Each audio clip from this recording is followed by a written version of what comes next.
তো আজ মঙ্গলবার, তাই আমি সকাল সকাল মায়ের পুজো দিয়ে দিলাম দুধ কলা দিয়ে, এবং অনেক দূর দূর থেকে ভক্তরাও এসেছে এবং মা তাদের আশীর্বাদও দিলেন। তোমরা দেখতে থাকো মায়ের মিষ্টি মুখ, আর মা আশীর্বাদ দিলেন সেটাও দেখতে থাকো।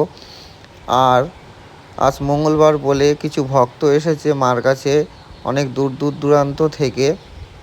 তো মা এখন মন্দিরে বসে গেছেন এবং মার ভাড়ও চলে এসেছেন, এবং অনেক লোক দেখতেই পাচ্ছ তোমরা বসে আছে তাদের সমস্যা নিয়ে, এবং মার কাছে এসেছে। মা সকলের মনস্কামনা পূর্ণ করবে।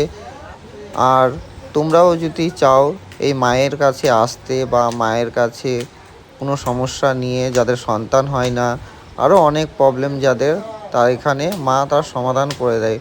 যাদের সন্তান হচ্ছে না, বা কারো অসুখ ছাড়ছে না, বা অনেক সমস্যা থাকতে পারে বাড়ির, তো মায়ের কাছে এসে জানাতে পারো। মা তোমাদেরকে সবাইকে রক্ষা করবে এবং সবাইকে আশীর্বাদ দিবে। জয় মা মনসা, জয় বিশ্বহরী, জয় পদ্মাবতী দেবীর জয়। তোমরা সবাই